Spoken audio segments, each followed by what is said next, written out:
this meeting of the Plain Township Board of Trustees for Tuesday, December 22nd. Everybody stand for the Pledge of Allegiance. I pledge allegiance to the flag of the United States of America and to the republic for which it stands, one nation, under God, indivisible, with liberty and justice for all.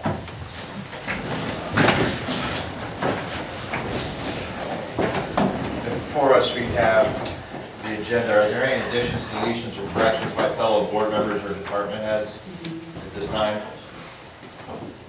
Yeah, I do. You do additions here? Yes. Under law director, could I add annexation? Yes. Thank you. I'd like to add the number 4, just with the investment report, the bank reconciliation. Okay.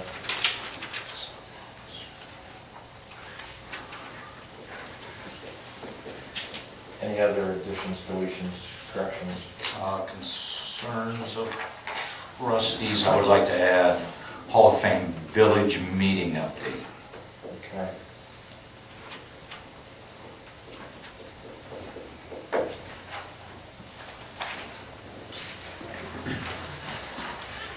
No further changes.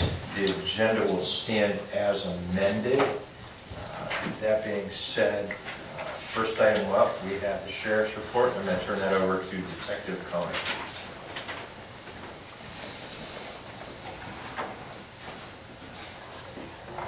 Thank you. Good evening, everyone. In front of you is the November 2015 Sheriff's Office Monthly Report.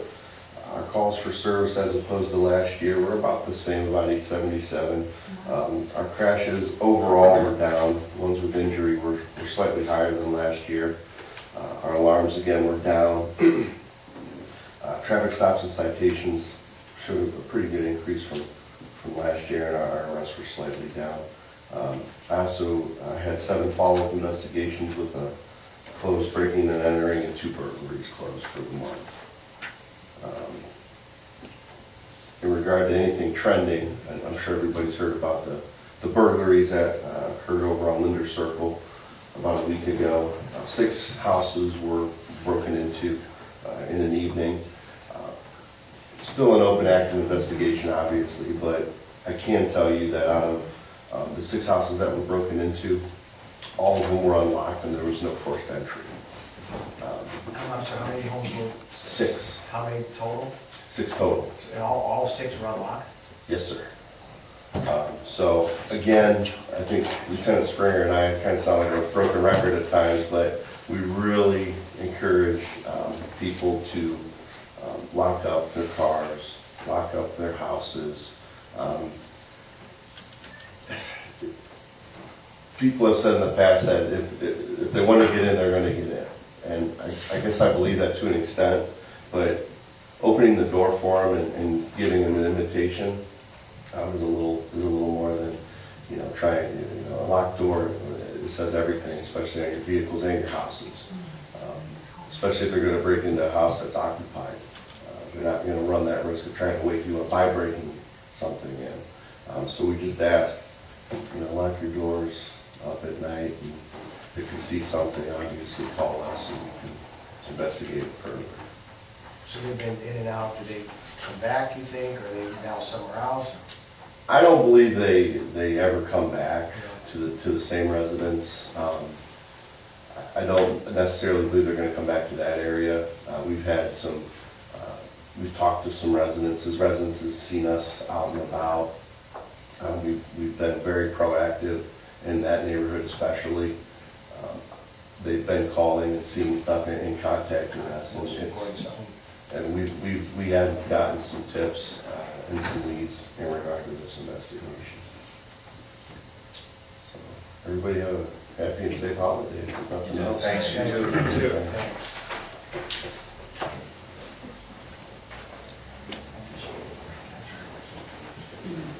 Anybody in the crowd have any questions for the Sheriff's Office? Okay, I'm going to close out the Sheriff's report. That will take us to new business, and I will turn that over to our Administrator, Mrs. Campbell. Thank you. First, I just want to wish everybody a safe and Merry Christmas, Happy Holidays. It's been a wonderful year with a super staff, and it's great working for this Board of Trustees, and I Appreciate all of you. Under new business number 1 are the false alarms. I will so move. Second. Discussion, roll call. Mr. Sabo? Yes. Mr. Lino? Yes. Mr. Hawes? Yes. And then item number 2 is the resolution for the 2016 Clout membership. To authorize payment in Clout for the year 2016 and payment from Fund 01A26E. So moved on new business 2. Second, discussion, roll call. Mr. Hawes? Yes. Mr. Sabo? Yes. Mr. Lino? Yes.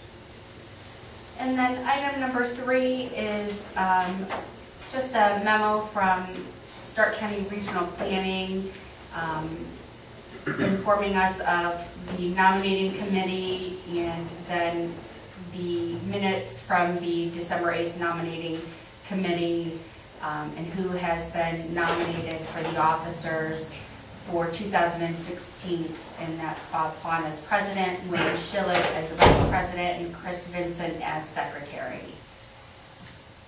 And then that is the end of new business. Turn it over to Mr. Flex for the fiscal officer's report. Thank you, Mr. President. First item on the agenda is request for resolution by the board to authorize the payment of the pending warrants. So moved. Seconded. Discussion. Hey, Anthony, just you haven't seen anything slide, a lot of stuff sliding in after the deadline. Good job. Anything that came in, people will talk to me about it. Maybe we've got some things like uniforms and utility stuff that we have to do, so. Okay. Nothing major yet. All right. Thank you, department heads. Roll call. Mr. Hawes? Yes. Mr. Lino? Yes.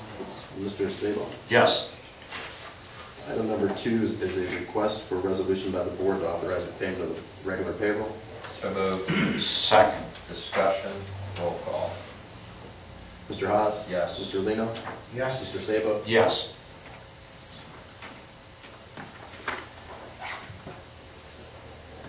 Item number 3 is a request for resolution by the board to authorize the payment of the following medical claims. I will so move. Second, discussion, roll call. Mr. Hawes? Yes. Mr. Lino? Yes. Mr. Sabo? Yes. Item number 4 is the investment report and the bank reconciliation, which you have a hard copy of.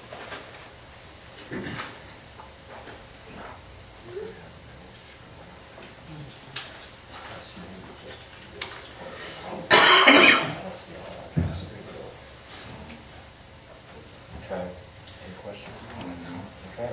Fiscal officer number 5 is a request for a resolution by the board to authorize the payment for the township boards of zoning appeals and zoning commissions for the period of July 1st through December 31st. I'll move on fiscal officer number 5. Second, discussion, roll call. Mr. Lino? Yes. Mr. Hawes? Yes. Mr. Sabo? Yes. Fiscal officer number 6 is a request for a resolution to request an additional amended certificate of estimated resources as well as to then appropriate the funds as included in the resolution. So moved. Seconded. Discussion, roll call. Mr. Hawes? Yes. Mr. Lino? Yes. Mr. Sabo? Yes.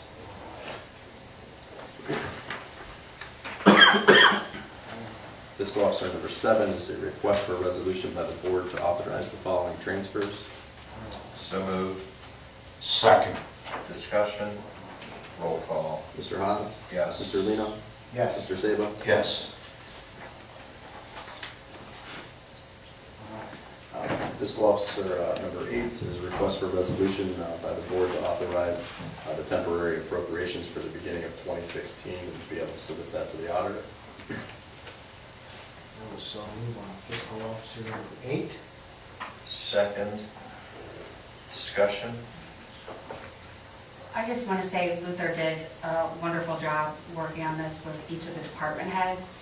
Spent a lot of time, I know with Tom, with his first budget, and then with the department heads. And you'll see some new line items in the general fund where we broke down some contracts for the Fulton Storm Project, Warner Church, and then also created the line item for the veterans actual memorial project, but Luther really did a really nice job. Roll call? Mr. Haas? Yes. Mr. Sabo? Yes. Mr. Lino? Yes. And that'll conclude fiscal officer report for tonight.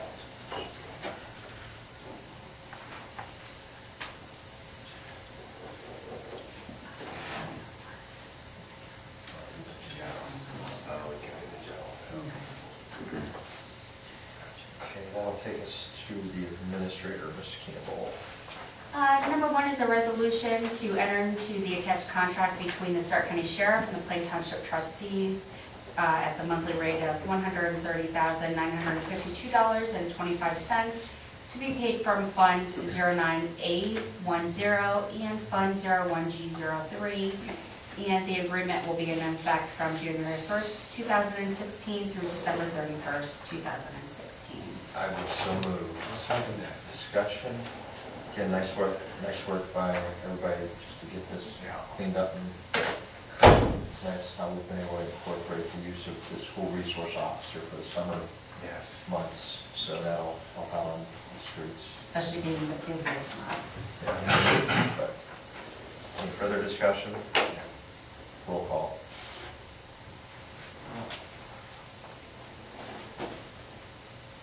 Mr. Haas? Yes. Mr. Sabo? Yes. And Mr. Lino? Yes. Who was the second on that? I apologize. Did we get one? That was Thank you. Then item number two is a resolution by the Plain Township Trustees to adopt the attached revised application for employment form to be in compliance with Ohio House Bill 56, Fair Hiring Act. I will so move. I'll second that. Discussion, just to clarify, this is essentially removing the box that says, are you convicted? Have you been convicted of a felony or misdemeanor? Yes. Mhm. And aside from that, now that doesn't mean that in the interview process, we can't ask that question, because we can, and we always do the FBI background check and the BCI background check. So it's not just the state of Ohio, it's other states. It's a cleanup of our, aside from that, it's a cleanup of our application, making it more to date, to asking about computer skills, making it a cleaner application, and but it does take out that box, which will add some length to our process.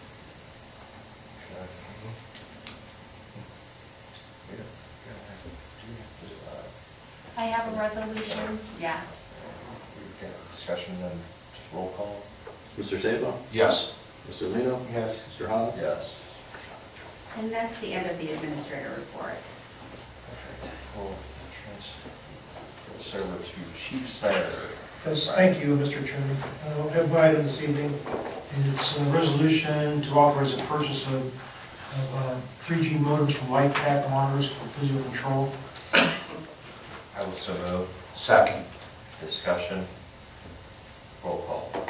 Mr. Haas? Yes. Mr. Sabo? Yes. Mr. Lino? Yes. And just to bring the board up to date, that was, these things they're updating the modems from 2G to 3G. They're phasing the 2Gs out, which we currently have. And so I know we were trying to work out with some hospitals that may be purchasing them, that fell through, and we wanted to get these on board and get them so we don't go out. So we're able to still transfer that information from our heart monitors to the hospitals, doing 12 to 8 kgs. So that's why it's on the agenda tonight, and we're looking to upgrade those in. Thank you. Thanks, Chief. Take us over to Mr. Iacino for the road department.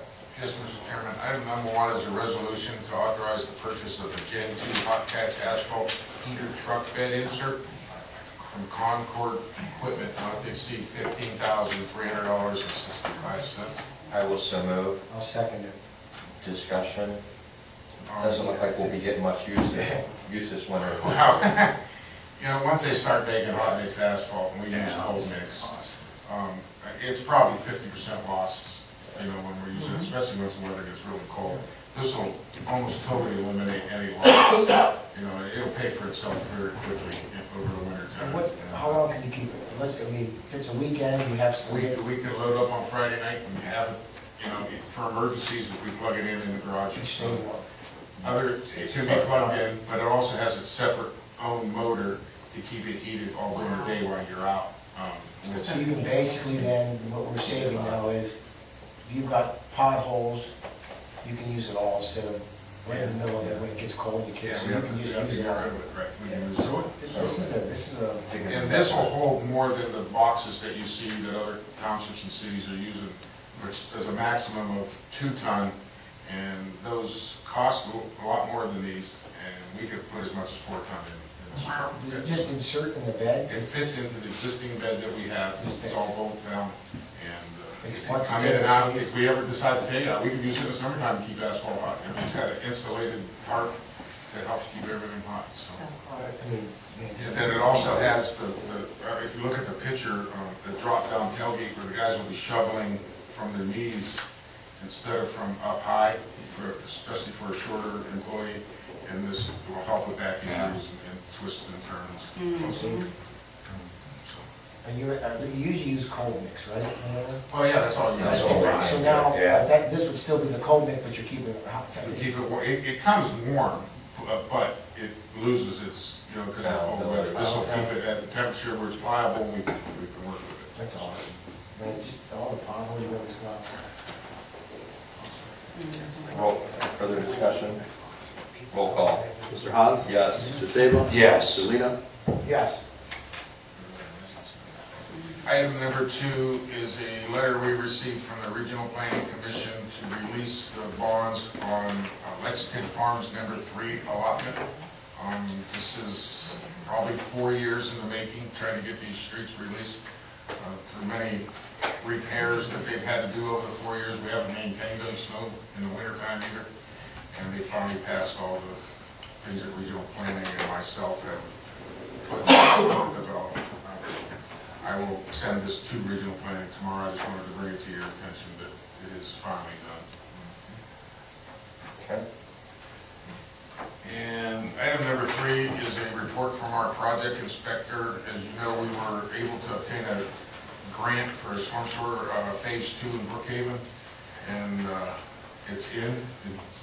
We temporarily seeded and strawed it for the winter time. They'll have to come back in the spring to touch everything up and add more topsoil and stuff, but right now it's in. And we were down there this morning, and it's working great. There was no water sitting in anybody's anywhere. We had pretty good rain this morning for a while. So, The residents know you're going to be coming back, because you know you're going to always call. yeah, we talked to a lot of them. Yeah, Sean was out there on the project the whole time, talking to him.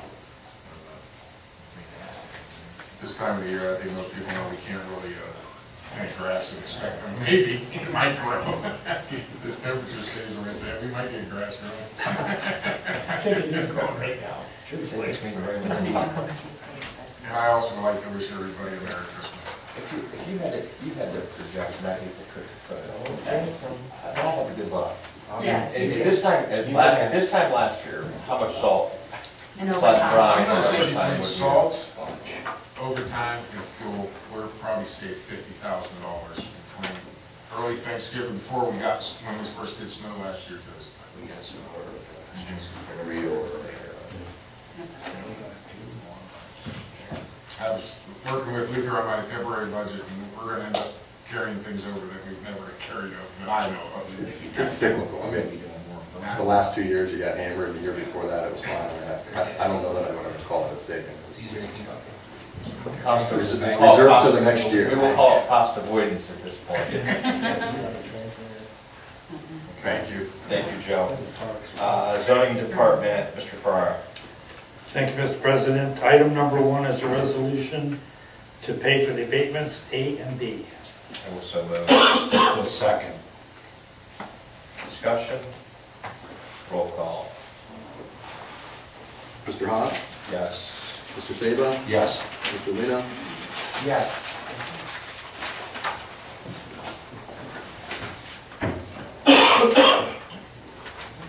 Item number 2 is a resolution to declare item A as an abatement. I'll move on that. Second, Mr. Lino. Discussion, roll call. Mr. Haas, Yes. Mr. Sabo, Yes. Mr. Lino, Yes.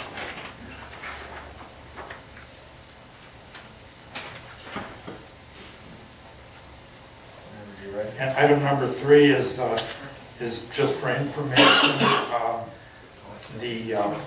As we talked about before, the records and zoning are the only records that we have, and they're all on paper. And if we had a disaster, we'd lose at least a portion of our records. So one of my priorities was to begin to archive old records. And I just wanted to let you know that we have started that as of last week. We've got a part-time employee coming in 2.5 hours a day, and all they're doing is archiving. And number 4, the Board of Zoning Commission met earlier this month, and a decision was made to keep the resolution as is and not allow chickens on plats less than an acre. So they voted down the chickens.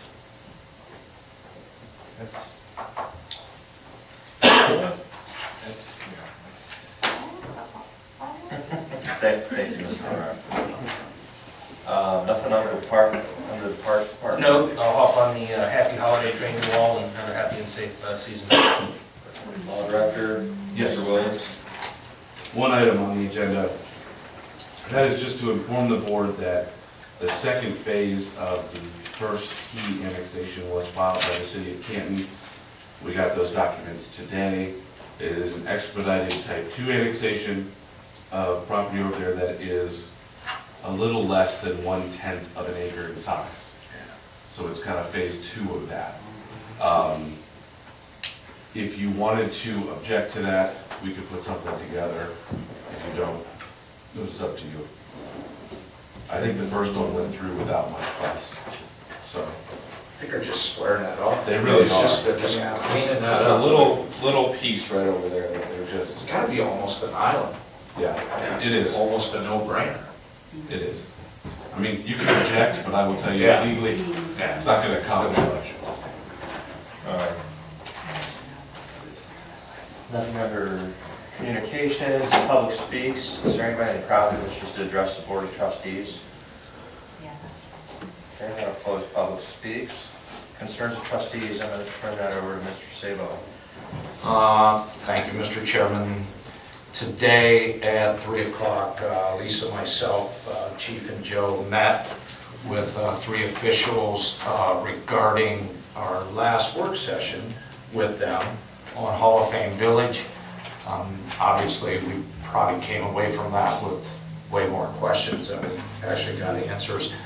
And to be honest with you, 1-hour meetings, we're not probably going to get a lot of dialogue, but I think the good news, I think we did start some dialogue in what I think we demonstrated a couple examples of why it's important when they are looking at any issues, that obviously where that entire village is either at right now or where it's going to go could affect us adversely in some ways.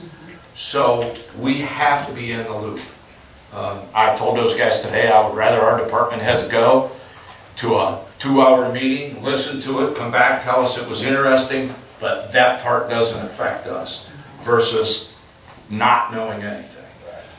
One of the examples we used, and I thought it was an excellent example, when they started showing us some updates about some streets that they were perhaps going to, obviously they're going to buy properties and eventually those streets are going away. The question is, if we had to do any costly repairs or any complex things on those streets, right now, we may not want to invest that kind of money in there, knowing full well that's going to go away in a year or 2. So, those are all issues that, I think we've got department heads that are on top of it, and obviously they're probably seeing things in a better perspective than we would because they deal with that stuff every day. So, And I told those people from the Hall of Fame, they may see me, they may see one of you, but they're always going to see these guys because they're the ones that are going to bring that information back to us. So, otherwise, we got another presentation of some updates, but we at least did get some dialogue. And the dialogue we entered into was about infrastructure. We talked a little bit about fire station, but probably more importantly about how important it's going to be from a strategic planning standpoint, that when you start talking about logistics of deploying resources, whether they be from Canton or from Plain, in that proximity, we all need to be on the same page in terms of what we're going to be doing, because they can't afford a lot of resources and we can't afford a lot of resources without some cooperative efforts. So, otherwise, it was productive. Yeah, Eric, one of the questions I thought about after we left, Canton local, Plain local, and both signed off on it too. It's delayed with council over there, but one of the things come to mind, should they start doing work over there on that area before they officially annex those properties into the city of Canton? Legally, should they have to have a TIF in place with us? I mean, it seems like it'd be sort of a cart before the horse, chicken before the egg, but the reality is if it's not all annexed officially in the city of Canton, and they're doing that work on that village project, we are absolutely clear. If it's in our jurisdiction, and I had a little talk with Chief today, I understand what you're saying and agree with you. Understanding that what the TIF is really doing is more school district related than it is jurisdictional lines between Canton and Plain. Right. It is essentially saying when we're in Plain or when we're in Canton City Schools, this is the tax revenue that we expect to generate and take for financing infrastructure. That's what the TIF instrument is essentially doing. As we heard from a school representative, I think the deal that they have in place is they're going to continue to get what they would have gotten and just not realize the increase. Yeah. So that's a long way to answer your question, that it really doesn't affect us much either way, but I do agree that we need to be, at a very minimum, consulted and probably a signatory if that work is going to take place in Plain Township. So those, and again, we had this discussion, so those two respective boards then determine, regardless of whether that's in Canton or Plain Township, that umbrella coverage of theirs says those boundaries changing isn't going to matter from their taxing district. That's correct, because they would get it's the way it is now, actually. We have parts of Plain Local that are in both North Canton and Canton City limits. Right. That does not change how those particular parcels are taxed for school district purposes. That is still the same, and that will remain the same regardless of the jurisdictional boundary changes between Plain Township and Kansas City.